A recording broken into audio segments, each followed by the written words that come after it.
Hey everybody, welcome to Take Stock Live, powered by stockability.com. How are you? How's everything going? You are joining us live on Facebook. It has just gone noon here on the East Coast. I am Sam Evans, and I am here going to be your host today as we go through everything here on the markets today. Hope you're doing well and happy on this particular day. What is it today? It is November 19th already, the final week before, 1 week away from Thanksgiving. Obviously, a big deal here in the US, great time of the year, one of my favorite holidays actually, since I moved over here almost 5 years ago. So really looking forward to that as well. And coming up into the season, into the Christmas holidays as well. Weather's changing.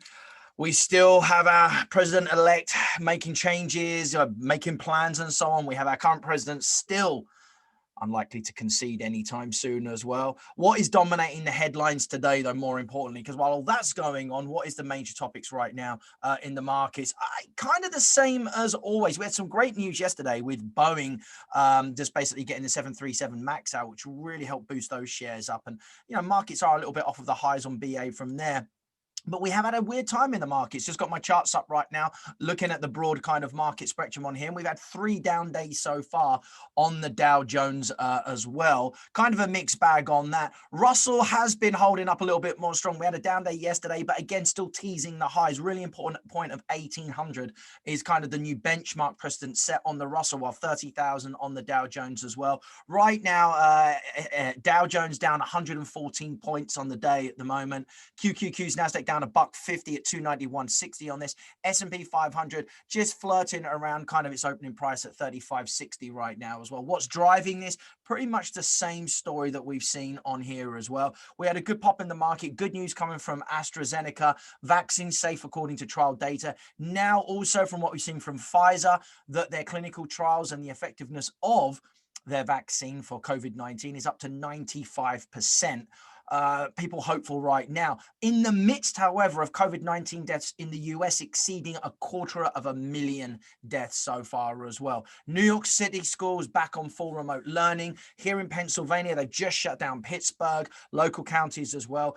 Blankets across Europe of second stage lockdowns as well in force. It seems like the cold weather is giving a little bit of a kick in the wrong direction, unfortunately, to the pandemic as well. Hopefully, again, people remaining hopeful. A tough time of the year as well. And the market's kind of taking it pretty well, though, at the moment. I think a mixed bag. We've got good news coming in from on the vaccine front, bad news coming in from the social aspects. And again, a lot of fear about how this is going to obviously affect the economy moving forward as well. On top of that as well, the election drama just carries on, doesn't it? Georgia is set to report on-hand vote tally as well. People are apparently very tired on that. Everybody's pretty exhausted on everything that's going on there as well. And who can blame them? I think we can safely say Biden's fine on this. But, I think our current president is going to try and eke this out as long as possible. Also talk from reading news what we see in here of him potentially rerunning in 2024 as well, which will be interesting to see how that all works out as well. So markets, have been a little challenging on here. Not really a lot going on. I'm looking at the screen on here, obviously, of what's occurring. We are going to spend some time looking at the charts today. We are going to be giving a little bit of an outlook, but I'm not going to be doing it just on my own. I'm actually going to be bringing in Ryan Watkins, who is our guest today as well. He's been joining us on the show. Ryan was on the show a couple of weeks ago and is back on the show with us today as well. And one of the main subjects that we're going to be talking about as Ryan comes onto the show as well is he's going to be talking a little bit about his journey as a trading and investing instructor. And what we're also going to be doing is asking and talking to Ryan about, his opinion on the evolution of trading and investing education. He and I both have had a lot of experience in these particular areas. And Ryan's going to come on and share some of that as well. So while he's kind of getting his feed ready on here as well, just to remind you, we are broadcasting live right now on Facebook, on the Stockability Facebook page here. People logging into the room, the viewership happening as it goes right now. Feel free to type your questions in. Dana Joyce, Brian Hannaford, Ray Perez, great to see you in the room on here. Get some people coming on as we go. Scott McCormick's watching as well. Big shout out to Scott McCormick. Good to have you on here, my friend. Great to see you in here as well. So, Ryan is also now in the house as well, which is absolutely fantastic. So, Ryan, how are you, sir? Let's do our test. Everyone's live on Facebook. You are. What a fantastic setting you have. I'm great, Sam. How are you doing? Hello, everyone. Good to have you here. My God, I love that setting as well. There is this penthouse suite as well. You'll know Scott McCormick very well. Just I do. Happy to hear he's listening. How you doing, Scott? Good to see us. The viewership is going up. Brian's coming in from Dubai, Brian Hannaford as well. This Take Stock Live is brought to you by stockability.com as well. And we'll be talking a little bit about that too as it comes on. But again, guys, feel free to type in your questions. We'd love to get your questions while Ryan and I do look at the markets. We will be doing your call, my put in the next 30 minutes or so as well, taking a look at the markets. Ryan's got a whole plethora of markets today, and I've just got like one. I've got like one or two. So all good on here. But great to have you on the show, Ryan. So big news for you, announced this week as well. You have been like the radio guest this week, but from what I understand as well, now you are now the new lead coach, or one of the, not say the only, but one of the new lead coaches at Stockability. Congratulations to that, my friend. How's that? Thank you very much. I'm happy to be on board. It's a pleasure. It really is, and I'm looking forward to the journey and the adventure. Excellent, excellent. I mean, so let's see, what are your, I think that, it's a whirlwind. It's been a little tour of, a lot of kind of things to bed in as well. Obviously, Stockability's been established now for 3-4 months on here as well. I'm excited to have you on the team, man. I mean, it's going to be really great as well. And I think that, one of the questions I'm getting from a lot of people is, it's cool to see you guys teamed up and now blending, as you know, with our other co-host, Daniel Bustamante, and also our brand new student momentum coach, Brian Dumresk. I mean, the team is already growing as well. How do you think this is going to be? What do you think having, these kind of slightly different, I guess the question would be, we've got a vision, we've got a shared vision on here as well with the team and where it is. One of the things I'd like to ask, what kind of direction would you like to see, trading education going with you now being on this project as well? Because I mean, you've been involved in it for quite some time as well. Yeah, a very long time, in fact. And I guess you're asking what my vision is, what I'd like to see. And the bottom line is student results, number one. I really would like to see great consistency from taking our strategies that we're teaching, which are simple and easy to learn, and having the student apply them and have that consistency with it. Because, there's so many different trading companies out there, education companies, brokerage firms, you name it. It's a big world out there.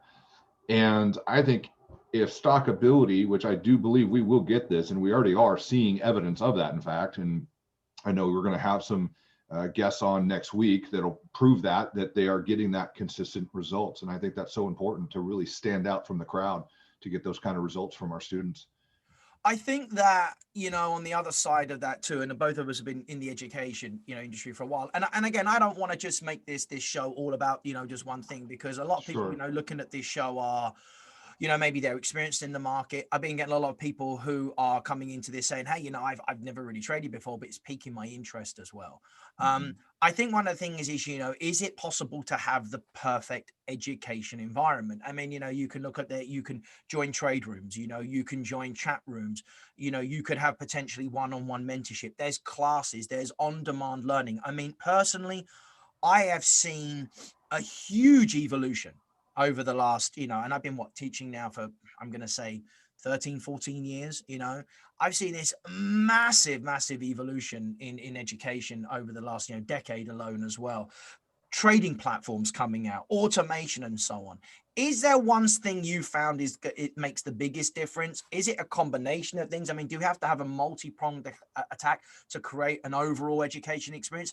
I guess that's the question I've got for you, Ryan. In your ideal world, how do you see it fitting together?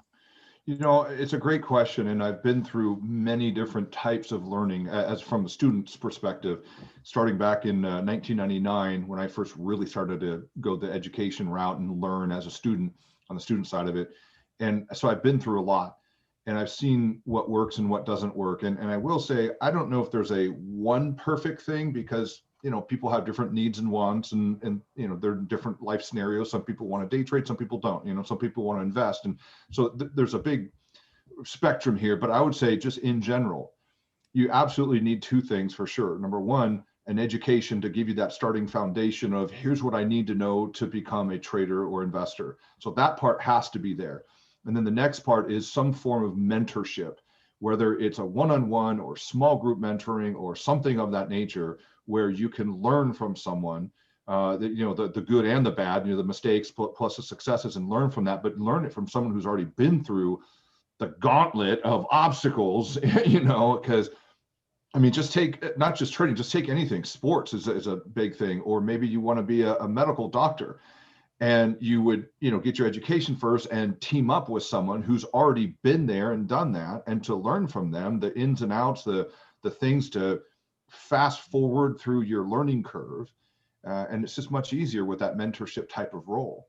And so I would say for sure, those two things is having a solid education, that foundational type of knowledge that every trader and investor just has to have on what strategies they're going to use and things of that nature. And then some type of mentorship, not just to continue the learning, but also for accountability purposes too. Yeah. And I've seen this over the years, is that people that are held accountable to their mentor or someone have much better results. And I've just seen that time and time and time again, myself included. And that could be a spouse, it could be a friend, a coworker, a literal trading mentor, someone out there that can, help you through those processes. But also, I've gotten a lot of feedback is, the reason why I did what I was supposed to do is because I know you're watching me. Right. That accountability. Yeah. Otherwise, they wouldn't have followed their trade plan, And it's like, people have said that to me. Whatever works, I've lost count, and I'm sure you have as well. I mean, gosh, between us, like online teaching trade rooms, I think between us, we've been doing it over a decade. We've got tens of thousands of hours of doing it. And people have always said that to me. They're like, is it hard? Do you feel pressure, when you've got students asking you this? I said, you know what? Yeah, when I first started, but it keeps you sharp. And I think learning is an interesting thing. The teacher and the student can both learn. And I don't say it in this like cliched way, but you do learn, but you learn a lot about yourself. What I found is, I'm better in front of a room when people are watching me, because I hold myself more accountable, because I have a responsibility to do that. When no one's watching, and especially in this game of trading and investing, when no one's watching, you get tempted sometimes to break the rules that you should be following.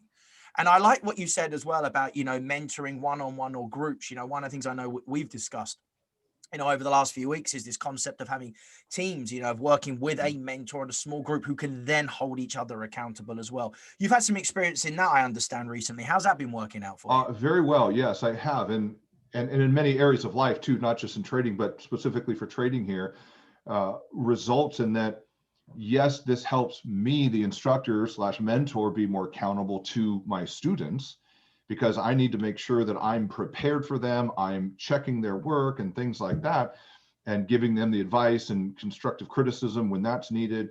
But also showing them, here's what you're doing wrong, and then here's how you correct the problem. Basically a prescription, And so, okay, now go do this prescription, solve these problems, and let's come back next week and check on your progress and see how you're doing.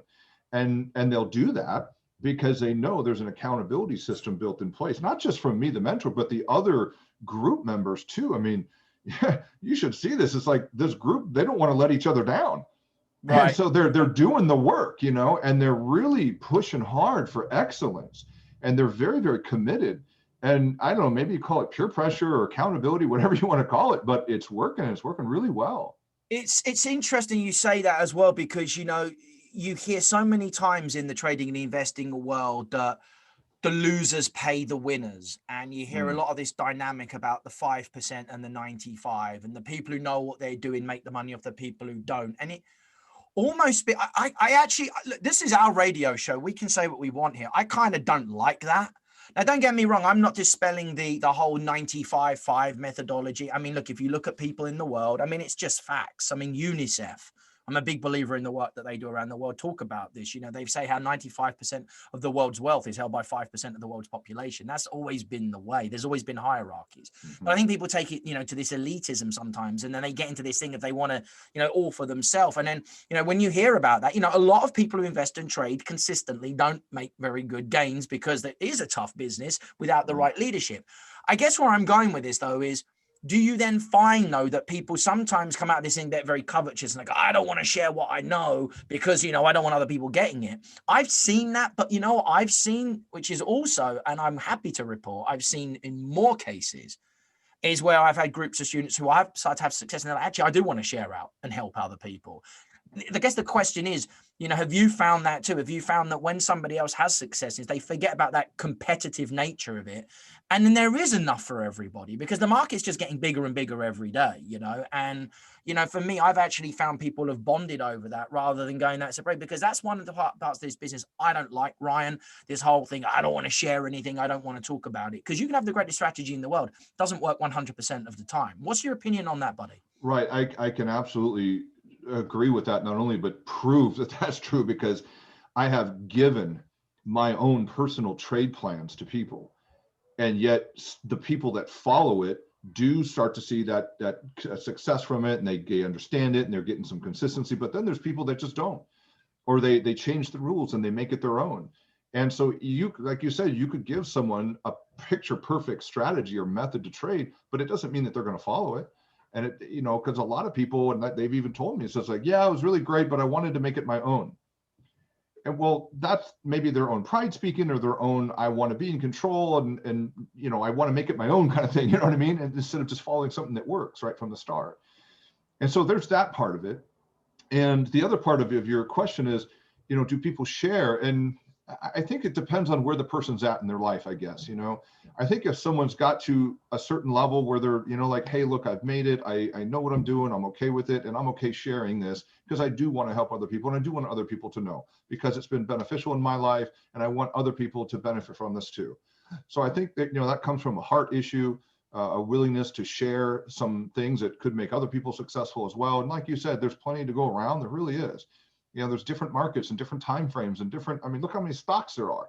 There's so many ETFs too. They're growing every day. Over the years of teaching, Ryan, I've had this thing where people have turned around to me and said, well, if you teach everybody how to do it, it's going to stop working. And I'm like, right. Ridiculous. Yeah. Hasn't yet. Maybe back in the Jesse Livermore days, right? Right. Yeah, it hasn't yet. It's still a different animal now. The liquidity's there, the volume is there. There's different styles. I've had live trading sessions where, I've been doing something and my students have done, I've said, hey, you could buy it here, or you could buy it a little bit lower. And I said, I'd like to buy it lower. And they're like, well, I'm going to buy it higher. And they bought it higher and made money. And I sat there with nothing. And I'm like, well, that's the nature of the game. That's fine. Right. How important though, you mentioned strategy, you've mentioned that, you've given people your trade plans, you've given them strategies. And I know the answer to the question is, why don't people follow it? Because they want to take ownership. They want to do it themselves. Sure. I'm like that. I've always been like that. I've had to figure things out, with guidance. I guess though, the thing is though, how important though is it to give somebody that little bit of a, give them the training wheels and give them something to work with, but then really encourage them to be able to fish for themselves. I've always been along the lines of, here's a system and then build a strategy around it. Yeah, I think a little both. To give you an example is, so in my mind, I'm like, okay, here's my strategy. And I know what that is, that the trading method. And I will give students a framework, or call it a template, to work around.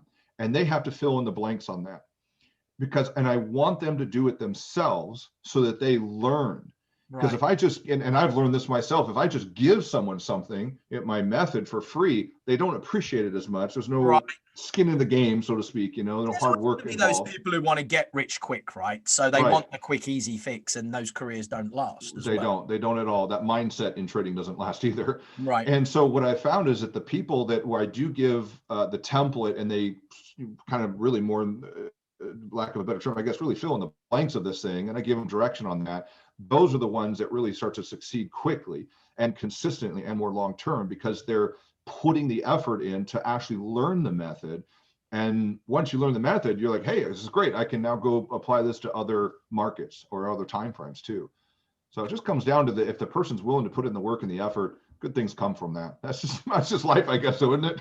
Absolutely. It doesn't the lazy trader's not going to get the money, That's just how it works, This stuff is work. This is work. You just turn on your computers and be like, I'm gonna flip a coin and hit the buy button. It doesn't it's like work January. that way. It's coming up to January, man. Everyone's going to be, normally, unless there was COVID lockdown, but let's imagine in a post-COVID world, everybody would be joining the gym. Right, exactly. 6 months later, they're sitting there on their armchair eating a bag of chips, wondering why they're not in the shape they wanted to be when they joined the gym. Oh, I don't know, because you got to go and you got to put the work in, right? There's a lot of similarities on it too. Yeah, it's the same thing in trading. There is work involved. Absolutely, absolutely. So, guys, if you are just joining us right now, this is Sam Evans on Take Stock Live here, joined by my special guest and new lead coach, Stockability, Ryan Watkins. We're going to be carrying on this conversation about talking about, the evolution of education in the trading and investing world. Just wanted to reiterate, we are live here on Facebook Live. If you don't make this show, you could be looking at the recording right now. Thank you for that. This show is available and previous shows are on the Stockability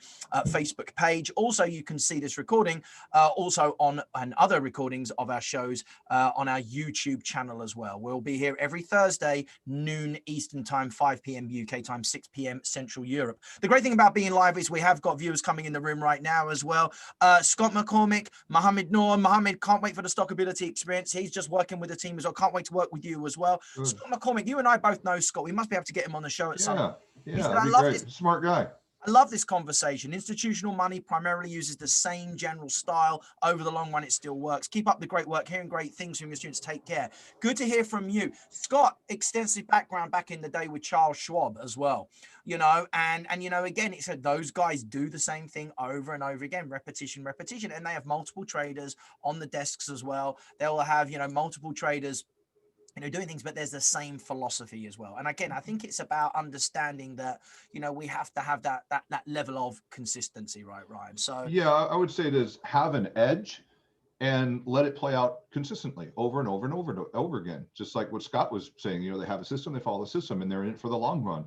And I think a lot of traders, they get in this mindset of short term, like today only, or this week only, or only a week or something like, no. Look, we're doing this for the long term here. I mean, goodness, I certainly hope I'm able to do this for a very, very long time, and, the technology's there, and I like the lifestyle. It's flexible and you can pick it up and go wherever you want to go with it and all that type of stuff. It's a good business to be in, but it is for the long haul.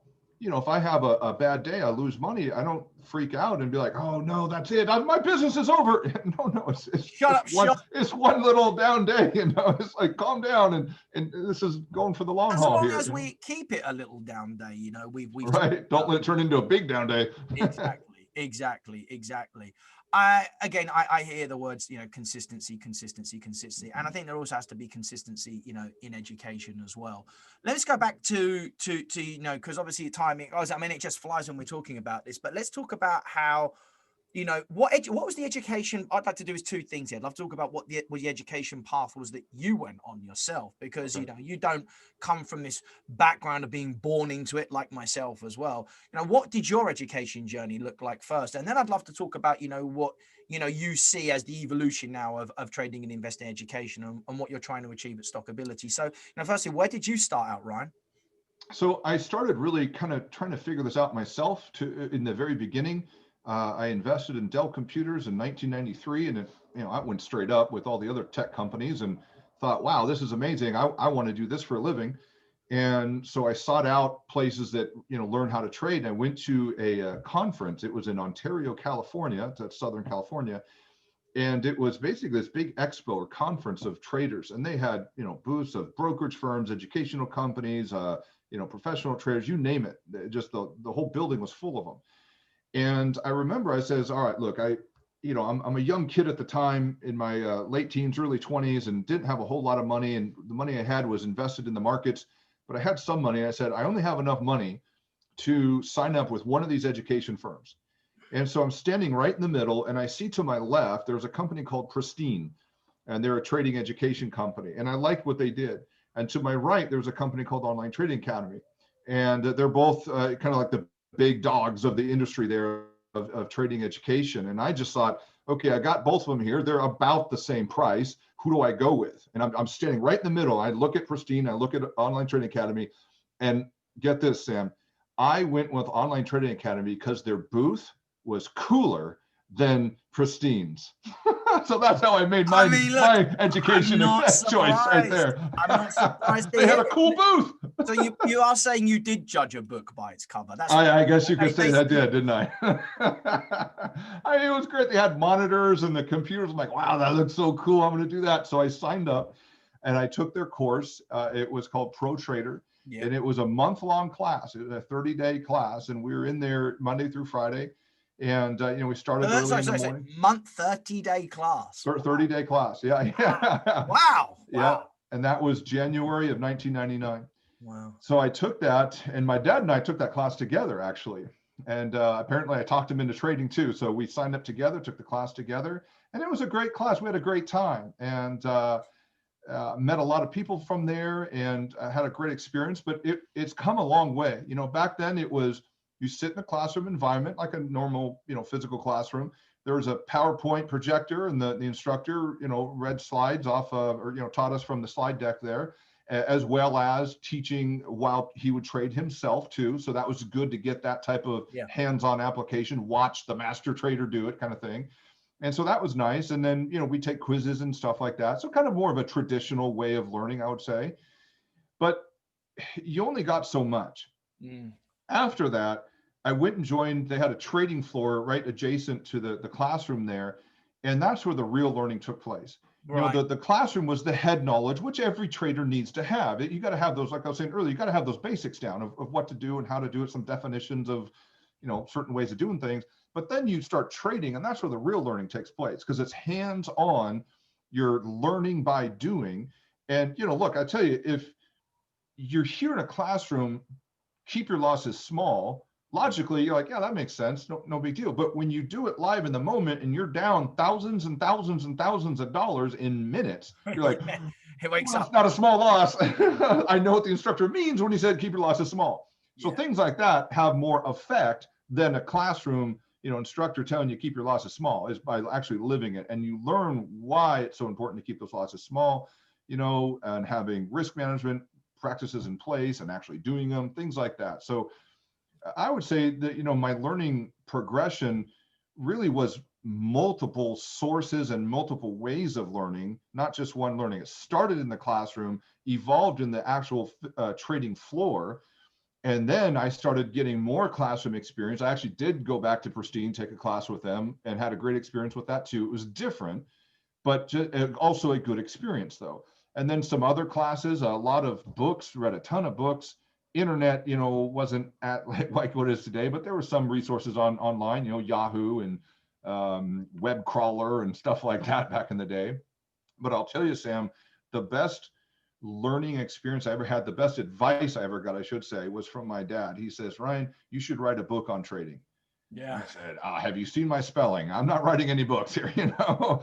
And he says, no, you don't understand. You're not going to write a book to get it published. You're writing a book so that you understand what you're doing better.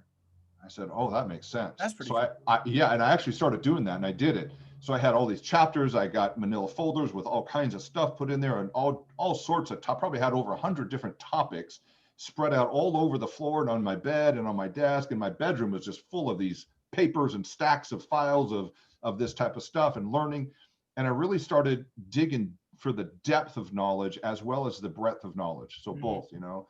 And that was a big help. So that was, I would say, really got me through that learning curve quickly, because it forced me to really understand what I was doing. And I took it a step further, Sam. What I did, I got these big poster boards, and you see it on a garage sale or something like that.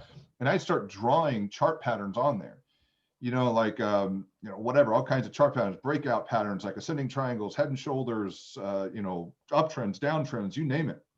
And I started drawing in where I would buy and where I would place my stop and where my target would go. And I use even color-coded pens, you know, like green for buy, red for sell, my stop loss, so that my brain would connect what I want to see on the live chart.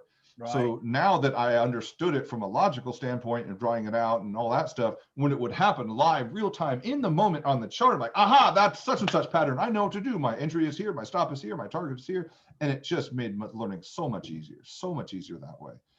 So, you know, learning can happen in many different ways. And I think it's, you know, maybe a little bit different for other people versus another. Maybe some person prefers to learn this way or that way. But in general, I would say the most important thing is just your dedication, you know, the effort into it. How badly do you really want to learn this stuff? You'll find a way to learn it, to understand it. And not only that, how badly does that teacher want you to get it as well? I mean, I found that I've had experiences in my own life where I've took education, and I just felt like the person there was just going through it, just going through it, and there for their paycheck, and off we went. It's about having somebody who cares, you know, and, you know, a good mentor is always going to do that too as well. I'd 100% agree with that. Technology now has changed a lot of things as well. I mean, it's made this up too. I mean, do you think that now, obviously, you know, technology is just helping us to learn this? You know, what's your, for me, I mean, in classes and things when I teach, I just love the tools that are available to be able to do this now. I mean, I do know when this COVID era is over, I want to get in touch and see, you know, see students physically as well. But I think it's such a great, well, it's such an online business anyway. Being online, it just feels very organic to me. What about you? You know, it has come a long way, no doubt. When I was in that classroom, it was physical classroom. We did get CD-ROMs. Remember those that we'd listen to? You know, we'd learn by those CDs. No, Ryan, I don't know what you're DVDs talking about. and stuff. You ever heard of an 8-track, Sam? I'm old enough to know what an 8-track is, I guess. So funny. But, you know, it's come a long way. And so the technology, I think, has only helped because, you know, at my fingertips, I can look up something really quickly about a company, whereas before it was much harder to do. Sure. You know, and the information is just available to us better. And the technology of trading platforms, by and large, has gotten quite a bit better too. Charting, execution, all that type of stuff. You know, it was very frustrating on the trading floor. You know, you place an order and, you know, something happens, the software freezes up, locks up. Next thing you know, you're down several $1,000s. I mean, that happened many, many times to me. It's very frustrating. You know, nowadays that still does happen, but it's not nearly as often. No. So technology has definitely come a long ways. I think for the better, not just for trading, but for learning as well. It's more accessible to people. It's a great time. It is a great time if you're doing it the right way. I mean, I think that, you know, it's a mixture at the moment. We've got, you know, this strange dichotomy now, I feel, of people who have, you know, opened up their Robinhood accounts, are just jumping in quite recklessly. I think they are seeing right now how challenging it can be. You know, after March, April, it was just buy stuff and you make money. And then we've seen, you know, that push. I mean, let's go and take a look at the charts as well, because I'd love to kind of now take a look at the charts, you know, in the next 10, 15 minutes as well. Sure. Let's go on over to the charts and take a look and see where we're at with everything too. Got the S&P 500 up here right now. Do a little bit of broad market analysis. Again, like we can see, you know, when we look on this chart over here, you know, on this weekly landscape that we've got, you know, again, it was a wonderful, I mean, it took guts to be buying into this market, you know, just typically when we had that massive sell-off, you know, when the first COVID news broke, and then we've had the push. But you can see just over the last couple of months how things have changed. And, you know, I look at this right now and then look, you know, this sideways kind of action that we've been getting on the S&P, you know, now when you really see it, and it's ironic now, if you actually look at 2020, and you look at where we are right now, and there's still a big chunk of this year to go, we're actually not really that much higher. There was great money to be made from those people who did invest and get into the market at those lows. But those people buying into it right now, you know, we can see there's been a whole lot more choppy action on this market, you know, pretty much side by side, not the level of momentum, you know, that we saw before at all, Ryan. And I think that, you know, that's where it gets challenging. That's really going to be, you know, a test of you, you know, a test of, you know, what you're looking at, a test of what you're doing in this. And again, take this over to a daily chart just here on the bottom left of my screen. You know, this is not a fun time for a lot of investors. Great as a trader. But again, the whipsaw nature that we've seen of the market, I think you need, you know, definitely, this shows to me, one, everyone's hanging on COVID. Everyone's hanging on the, you know, the Biden, you know, administration. Everyone's hanging on how global economies are going to handle, you know, the fallout of the initial COVID pandemic. Everyone's hanging on the vaccine and stuff. Different tactics are required. I think it was easy money going back to April. I don't think it's easy money now. What are your thoughts on that? You know, it's interesting because if you look at just really any time frame, any chart, they do change and they evolve. You know, really it comes down to, you got three things: up, down, and sideways. But within that, it could be up a little or up a lot or up kind of somewhere in between. Or if it's going sideways, it could be a small sideways range or a really large volatile sideways range. And so even though we say up, down, and sideways, those are the three things any market can do. Yeah, that's true. But there could be a lot of volatility in that or very little volatility. I mean, you get all kinds of different combinations from that. So I think that's where it comes down to, number one, a trader needs to have a method and really get good at it, master that one method, and eventually add on more than one method. For exactly the reasons that you're saying here, we have different market environments. And so when you're in, let's say, a mild uptrend, maybe you have one method that you use for that and it works really well in it. But when you have volatility in a sideways market, then you switch to a different method that had become really good at and skilled at. And so that's where, just being a trader, we adapt to the market conditions. Now, I want to be careful how I say that, because that is something I've taught for many years, adapting to market conditions. But what that means is you're adapting and changing the method that is most appropriate for the current market conditions. That doesn't mean, oh, let's just trade something totally different in a different way and without knowing what's going on. No, that's just being foolish there. So if the market does not meet your specific trading method, then there's simply just no trade. And I think, Sam, that's where a lot of people get into trouble, is that they think they should be trading in really any given day. But no, most of our best trades come from just waiting and sitting on our hands, waiting for the right market environment that meets your methodology that you're using. In baseball terms, we'd use the phrase, wait for your pitch. Right. You know, you want it right through that strike zone and pow, you know, that's your pitch. But if it's too low or too far off to the side or too high, that's not your pitch. Don't swing at something that's not your pitch. And so in any market environment, if it's not your pitch or not the market that is beneficial for your market, your trading methodology, then simply sit on your hands and don't use it and wait. Great example of that. I love that, what you were saying about, you know, you've taught people how to adapt to market conditions. You know, there isn't just one strategy, one shoe, one size fits all. Great little kind of example of that is, you know, again, I'm zooming now onto the Dow Industrial Average right here, the ETF of that. Again, let's go to the COVID sell-off and look at the move that happened on here. Great. But what I want you to see here is this indicator that I put on here, you know, average true range. Look at the volatility. Average true range is a lagging indicator of volatility, you know, as ranges are expanding. Here we saw a massive spike in volatility where momentum style trading and investing would have paid very well. You get the direction right, you're going to get huge gains. Wonderful. Look what has been consistently happening, you know, since the end of the summer going into this right now. Indecision coming in the markets. That is a little tip that I use, average true range. I look at it, and a good sign of market conditions changing is what is the speed at which those markets are moving right now. And we can see very clearly on here that ATR itself has been going to the downside as well. It changes the conditions. I feel that in the markets that I've been trading lately as well, I've had to be a little bit more realistic on those targets. I'm not expecting the level of follow through that I was getting, say, 6 months ago.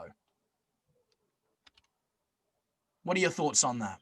You know, I would agree with what you're talking about here, in that I look at the market as, think of it, an accordion, you know, the musical instrument. It compresses inward and expands outward. And during the expansion, you get, like what you just drew on the chart there, these big expansion type moves where volatility increases, the ATR is going to spike up, obviously, on that. And you're able to get these much bigger moves if you're on the right side of that, and obviously more profit and quicker too. But when the market contracts inward, like the accordion's pushing inward like that, then you just don't get the volatility or the profit potential as you would when it's expanded. So again, it just kind of goes back to what I was saying earlier, is what market environment are you in? Are you in that expansion or high ATR as you have on your screen there? Or is it a contraction where the daily ranges are getting smaller and smaller, like you can see, yep, there you go. And so then we have to deploy different market methods for that particular scenario. And I can tell you, when all this COVID stuff was hitting the market right there on that big sell-off and then the big rally, you know, I do a lot of options trading, and so options selling in particular, and the credits that I was getting, meaning the money I was receiving for selling those options, was tremendous. You know, the return on investments were, you know, through the roof. And now I'm using those same things, but I'm very selective, and it's not nearly as many. So I'm like, okay, time to shift the method now, right, because that money just isn't there. It's not the best use of my time or deploying my money. I want to deploy my funds, my money, into the best, most advantageous trading method for what the market is telling me right now. And right now, it's just not really selling options, not much anyway. There's still definitely some out there, but it's slim pickings compared to what it was earlier. That's a great example of it. Just looking at this on a daily perspective as well, where you can see those directional options plays, working really good. And then it's slowed down now, and again, again, adapting to the conditions. Brian Hannaford had a question for you. With 2020 being what it is, Ryan, have you found the market really difficult, or are the markets just always challenging and we have to adapt? I mean, I think you kind of said it yourself, right? Yeah, it's a really great question. And I do look at it as adapt to the market conditions. I'll give you an example here. What the market is doing, whatever that is not much of a concern to me, because my focus is on simply following my methods. And there's more than one, obviously, and so if the market is giving me, let's just, as an example, a strong, healthy uptrend, okay, that means I'm going to go to my strong, healthy uptrend methods. But if it's going sideways with lower volatility, then okay, now I'm going to go to this method. So it's really what tool is right for the job. So it doesn't matter so much to me what the market is doing, COVID or crash, or is going up, it's going down, it's going sideways. There's a plan for every market scenario. And that's really how I look at it. And I actually got that from Bruce Lee years ago when I was doing in my learning years, which are still learning, always learning. Absolutely. But the bulk of the heavy lifting learning, I was really looking for a market philosophy, I guess you could say, that I could hang my hat on. And one of it was from Bruce Lee. I'm going to paraphrase here, but it was basically, he's saying flow like water. Right. If water is in a teacup, it becomes the teacup, the shape of it, Yes. And he had other examples, but it's basically become what that environment is and adapt to it. The military has a saying for that too, adapt and overcome. And that's all that we're doing here is we're saying, what's the current market environment? And let me adapt the right method or the right tool for that job. And if you don't have the tool for the job, then there's simply no trade. Don't try to force a bad trade. And traders get in a lot of trouble doing that kind of stuff. Myself included. I'll raise my hand there. I've done that one before. I'm like, well, I should be trading. I haven't had a trade in 12 minutes. I should buy something. Let me just go buy something because I should probably do it. No, stop doing that. That's not how it works. And I think that's a big transition a lot of traders go through, is that they come from a career where they were busy and they're at work, and look, when you're at work, you got to do stuff, right? You're paid to work. Right. So then they take that same attitude and work ethic into trading, and they don't realize that, look, sometimes your work actually involves waiting, and a lot of people don't like waiting. They don't want to wait, and it's tough. People want action. They want to trade. They want to get in there, but what they need to realize is, no, look, let's calm down and let's just trade the method that we know and that we were taught.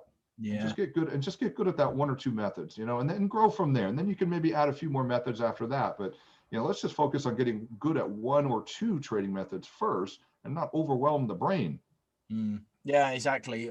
The jack of all trades, master of none is the same. There you go. Yeah. I was brought up with massively on that. One final thing, we've talked a lot about, obviously trading and so on and adapting to the conditions, but I also don't want to frighten off, the investors as well.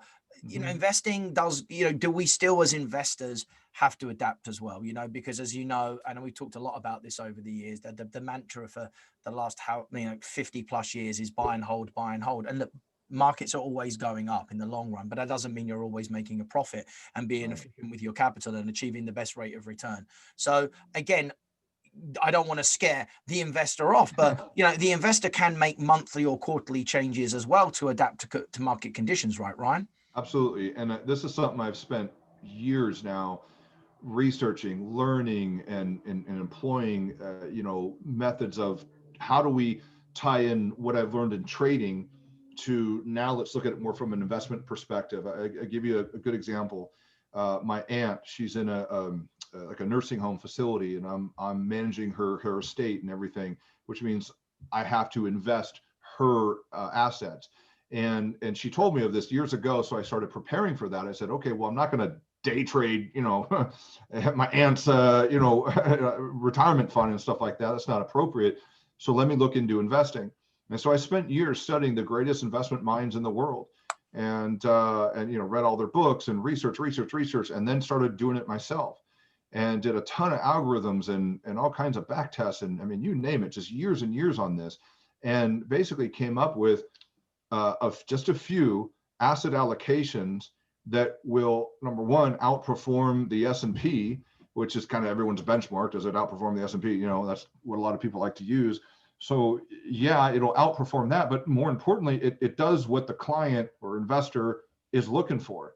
Now, some are more robust than others, meaning, for example, when COVID hit, in my aunt's account, and now other family members have joined on this too, you know, we saw a tremendous amount of wealth being lost, and S&P dropping and fast too. Whereas these investment accounts, don't quote me on the exact number here, but it dropped only about, it was a little bit less than 2%, and that was it. And then a week or two later, boom, it was right back, heading right back up, and then got back to an all-time high shortly after that. And that was a real test for me, because I've spent years back testing this and, you know, on paper learning it. So now in a real market environment, real money with a real live test, it performed absolutely beautifully. And it's, you know, done quite well. And there's other investment models out there. So yes, investors can absolutely do this as well. Bigger picture, longer term investing. And there's all kinds of different ways of doing this. You know, how I chose to do it was more of a passive way of doing this, where I just check it, you know, once every month or two and make sure if I need to reallocate or rebalance or anything like that. And then that's it. So it's pretty straightforward. You know, for my aunt, for other members of my family, but even for, you know, my wife, she doesn't know how to trade. And so I had to think like, hey, look, if, you know, the beer truck hits me before her, you know, hey, who's going to manage that wealth? And so, you know, I had to have that all set up and lined up for her.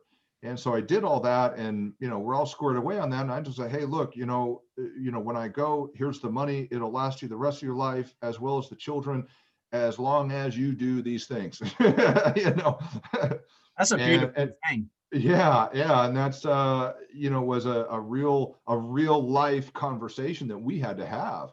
You know, as a married couple with children, is like, hey, what happens if? And look, we all die. That's a fact of life, every single one of us. And that's just a fact of life. So we need to be prepared for that. And so I said, okay, look, I've been given a gift here of the teaching and the trading and the knowledge of this stuff. And so let's go for it. Let's figure this question out, because there's a lot of other people out there that have that same question: is what do I do if, you know, that happens, or if I have to manage money for someone else, a family member or something like that. And so, yeah, absolutely. The investing thing, I think, is absolutely a critical issue, not just the trading side. I mean, you and I, we're traders and all that stuff, but I've also become an investor on the longer term approach, you know, wealth management, I guess you would say, type of scenarios. And very exciting for our students as well. Yeah, it is. And it's exciting to do too. It really is. It's different. It's just different. It's not as active, obviously. It's just different. Well, I know we take an approach in Stockability, like with monthly and quarterly management. Monthly a bit more aggressive, quarterly a bit more passive. But just, I brought this chart up while you were talking. I had the cues up, so obviously it's just one part of the overall broad market spectrum. But, you know, the COVID sell-off was a 30% sell-off in that period of time. And you say your strategy was like literally a couple of percent drawdown. Less than 2. I think I was like 1.9. I think something like that. Let's call it 2. Percent drawdown. There you go, somewhere thereabouts. Instead, I'm talking about mitigating risk, and so much of return is about mitigating risk. And then that great opportunity, I'm sure you did on your funds, to capitalize on the move back to the upside as well. Right. Pretty powerful stuff. A lot of investors, because like, again, you know, so yeah, but it bounced back. Yeah, but guess what? You had to then, between this point here and this point here, you had to make that money back. Right. So, you know, you've lost period of time there when there was a 30% potential gain that you could have made, a 30% saving and a 30% gain. That's a 60% difference overall on the accounts over that period of time, which a lot of people overlook. I love that, Ryan. I'd be excited to hear more about that, and then how you'll be implementing that as well. So just on our final part of the session that we've got here as well, thank you for sharing all of that. Super excited. Absolutely. You go with it. Your call, my put. You did this once before. One of us picks, you know, something we're bearish on. One of us picks something we're bullish on. You've been bearish on quite a lot. But guest of the show goes first. Tell me what it is. In fact, even if you want to, you can go ahead and screen share if you want to. It's up to you, my friend. I don't mind how you want to do it, or I can be your wingman and pull it up. Tell me what. Yeah, you can be my wingman. Let's go EEM. EEM. Echo, Mary. This is actually on my ETF watch list of options trading. Very liquid, great for options plays as well. Yeah. And So this so is on my watch list. This is the emerging market ETF. Wonderful. Love this product, Ryan. What are you thinking? good. I'm bullish around the 45, 46 range. All right. And you get like a weekly chart or so to show it pretty well, weekly or daily, either Actually, one. I'm seeing some real nice kind of key levels around that. You're saying around the 45, 44. So let's look at it from two perspectives here. Now, what I can say in here, we're obviously not interested buyer right now, we are, but more looking around this kind of area here. So what you're waiting for more of a pullback for a continuation of price on that, would you say, Ryan? Yeah, you want to go ahead and share your screen there? Oh, We can walk absolutely. it through. Let me just do this. Here we go. And I'll just do that for everybody as well. Perfect. There you go. What we'll be looking for is here, somewhere around this area here. So are There you you saying, go. and you mentioned waiting again. So I guess is what we're looking for. Market to come back to a better price for you for a Right. continuation to the upside? So this one actually can be played in a couple different ways. And this really just depends on the trader, how, what style they're doing. For a shorter term trader, sure, you could, take a short on the correction coming up here. Or if you say, look, I just want to keep this simple and I'm just looking for something to buy that I could put, in my portfolio or whatever, then you'd wait for that correction to come into that area down there, that, 45-ish range right there, that right where you have drawn off. Mm-hmm. And so really you could do it either way. The longer term trader or investor would wait for it to correct and pull back into that area, then initiate that buy or the long position. Again, you could use options or buy the outright EEM shares, either way. Or trade it if you're a shorter term trader, wait for it to correct and come down, because we can see you definitely have some resistance structure over there to the left that you have drawn out on that higher time frame chart there. So we would expect a downward move coming up here real shortly. And so a shorter term trader could take that on some short positions to the downside. Longer term trader would just simply be waiting for the correction.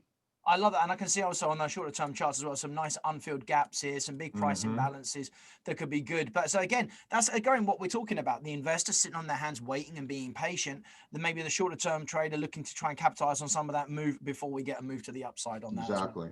So would that be a long time add to your portfolio on that one, Ryan, then, if you're going to be looking at that on a longer term position? If I'm a longer term, I mean, for me, I'm more of a swing trader. So that's, a few days to a few weeks. That's really my sweet spot of my time frame.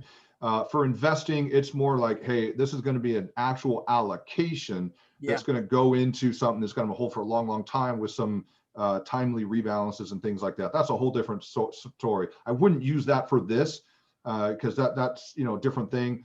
For EEM, I just look at that as a real good swing trade. Might last a few weeks there, get a nice little move to the upside, whether it be the stock itself or the ETF itself or an options trade on that.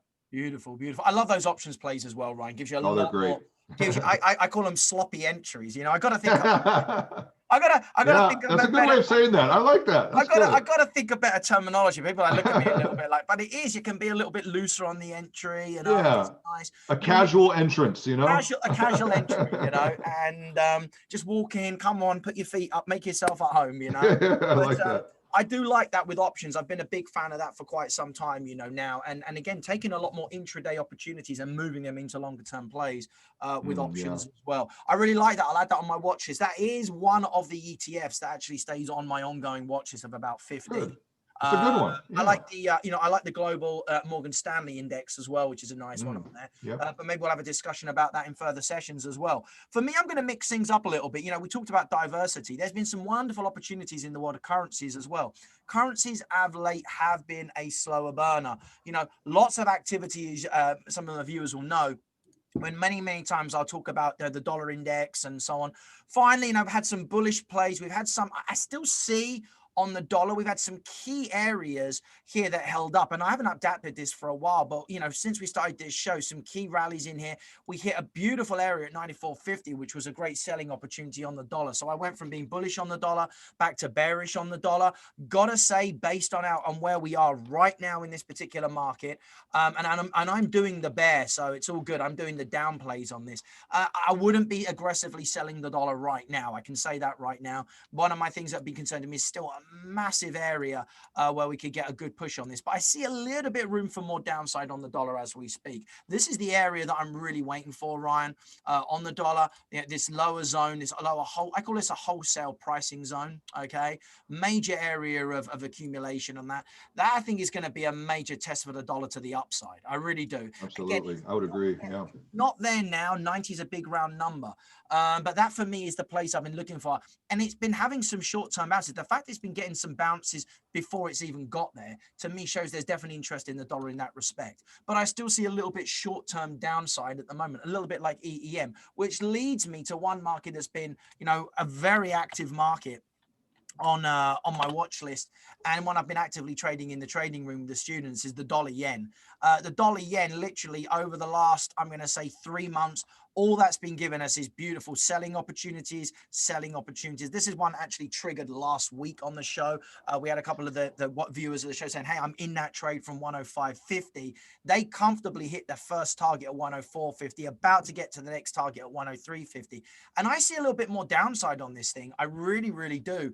I mean, to me, that initial push that we got to the upside, the way that's just been given back, that is very bearish on the dollar, very bullish on the yen. And I'm still seeing, and I look at this monthly chart, a lot of wide open space below us. So I'm going to go out on a limb. I'm going to give you some numbers on here, but I would not be surprised to see us testing around 101 for the yen on that in the next maybe couple of weeks. Again, I don't know about you. I just look at that candle and I just see downside potential on that market. Every chart on there looks bearish. So I think your analysis is spot on there. I mean, it's the easiest analysis I've ever done. It's just been down, down, down.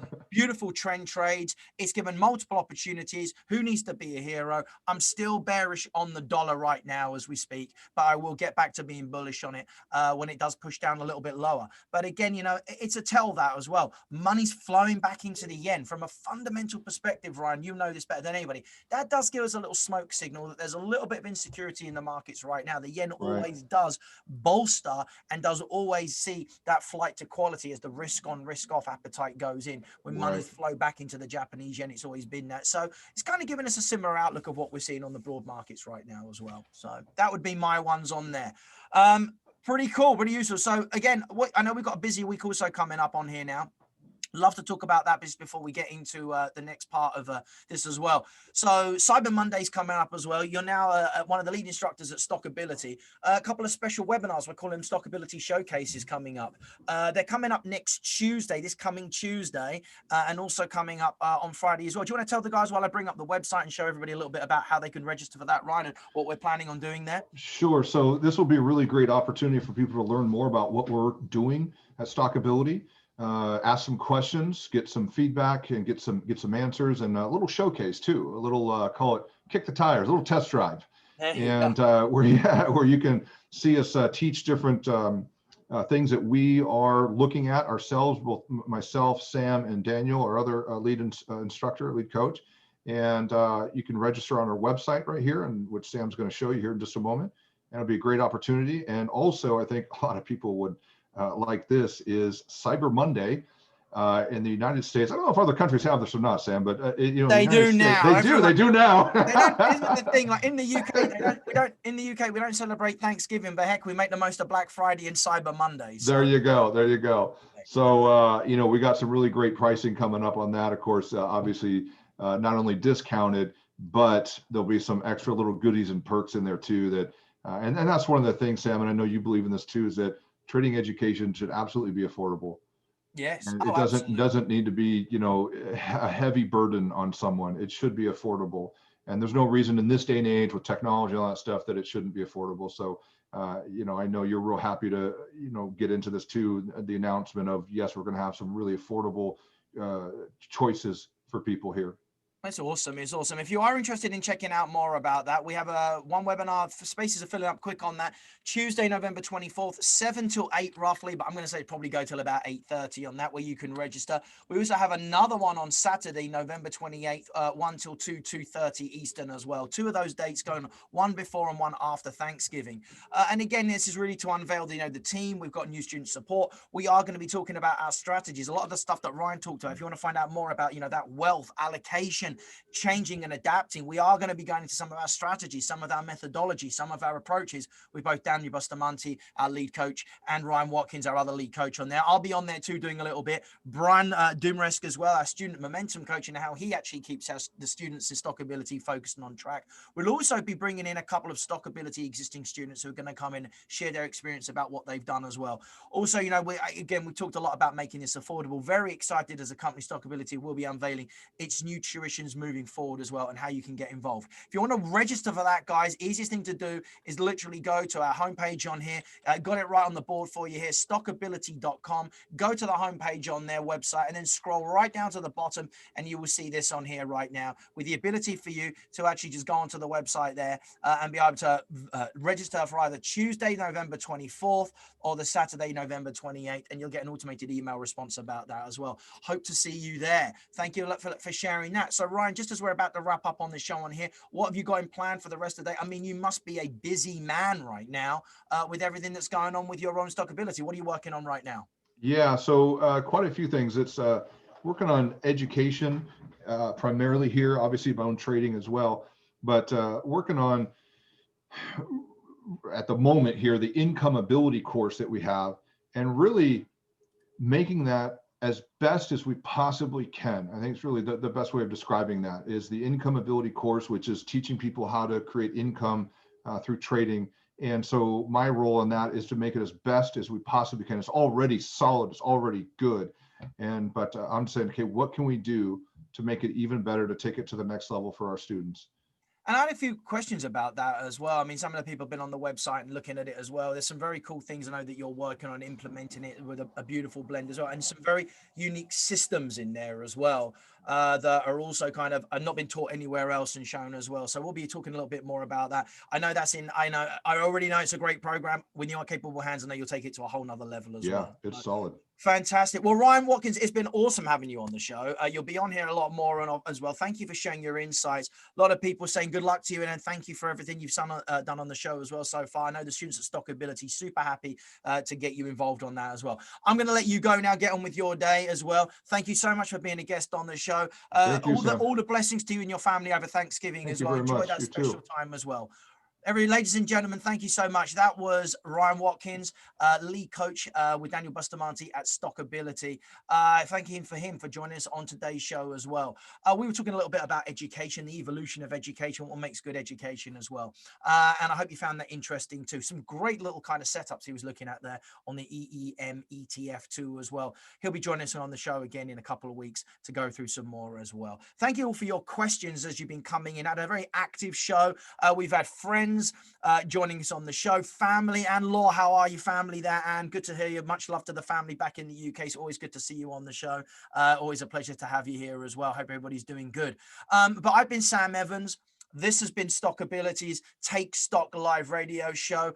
That was Ryan Watkins. Next week on the show, more of the same. We're going to be putting a deeper technical analysis session. If you are looking at this right now or looking at the recording, please submit your questions to the email that you're going to see at the end of this broadcast, support@stockability.com, or go ahead and post your questions directly on our YouTube page or on our Facebook page right below where you're actually seeing this video broadcast. Send us some of your suggestions in. We're also going to be making an announcement next week on the next level of interactive shows and live shows that the stockability.com website is going to be putting out across Twitter, Facebook, Instagram, and so on. It's going to be an amazing 2021. We want to tell you all about it as well. We're probably going to be moving the show as well because it is Thanksgiving next Thursday as well. So we're probably going to be pushing the show back to Friday and just doing a little kind of post-Thanksgiving wrap-up on there as well. Please, we'll make sure you're aware of that. Another great thing for you guys to do is go to stockability.com, register on our website for our newsletter. That will keep you abreast of all of the shows as well. And again, if you haven't yet done so, the Stockability Showcase is coming up this coming Tuesday, the 24th,